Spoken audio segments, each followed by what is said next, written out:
মাছ টিং মাছ আনতে পারি না, মানে আনিনি কখনো, অভ্যাস নেই। যাদের এই এনেছি শোল মাছটা শিখে গেছি, কারণ খুব আনতাম, প্রথম দিকে জানতাম না, আস্তে আস্তে শিখে গেছি। এখনও শিং মাগুরটা আনাটা আমি শিখিনি, আস্তে আস্তে শিখবো, হয়ে যাবে।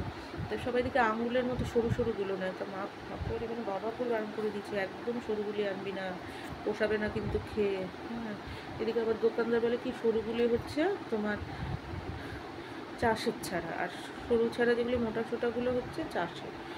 মা বলেছে খাই কালে ভদ্রে একটুখানি, যেহেতু সবসময় সরুগুলো ওঠে, সরুগুলি আনবে না, ওগুলো পুরো মানুষ যার বাড়িতে ওরা কাদা গন্ধ খেতে পারবি না। তারপরে সেই আর একদিন আনবো একটু মাগুর মাছ, দেখ শিং মাছটা খেয়েছি, ভালো মাছই এনেছিলাম, বড় বড়, মানে তোমার ট্যাংরা মাছের চেয়েও বড়, মানে বড় ট্যাংরা যেমন সেরকম মনে হবে যেন শোলের, মানে শিং মাছগুলির সাইজ ছিল অনেকটা ল্যাটা মাছের মতো, বুঝেছো, এরকম বড় বড়গুলো এনেছিলাম। 3টে বড় ভেবেছি, 3টে বড়টাই দেবো, খুব বড় ছিল, 1000 টাকা, মানে বড়গুলো একটু দাম বেশি তো, একটু কমিয়ে এনেছিলাম, একই লটের দামে এনেছিলাম, বলেছিল তাহলে 3টেই নিতে হবে। আচ্ছা, তারপরে নিয়ে এসেছিলাম।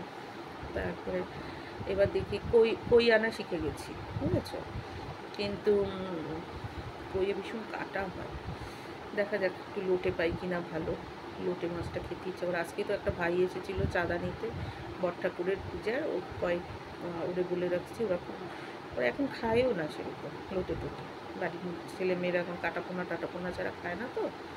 হ্যাঁ, তারপরে আমি যদি তুই, ও বাজারে ইসের কাজ করে, মানে রেশনের দোকানে কাজ করে, বলছি তুই যদি বাজারে থেকে আসিস যখন, যদি লোটে মাছ টোটে মাছ পাস আনবি, তোর বাড়িতে তো রান্না করো, আমার একটুখানি দিয়ে যাবে। বলে হ্যাঁ হ্যাঁ মামুদি, ভালো লোটে মাছ পাইলে নিয়ে আসুন।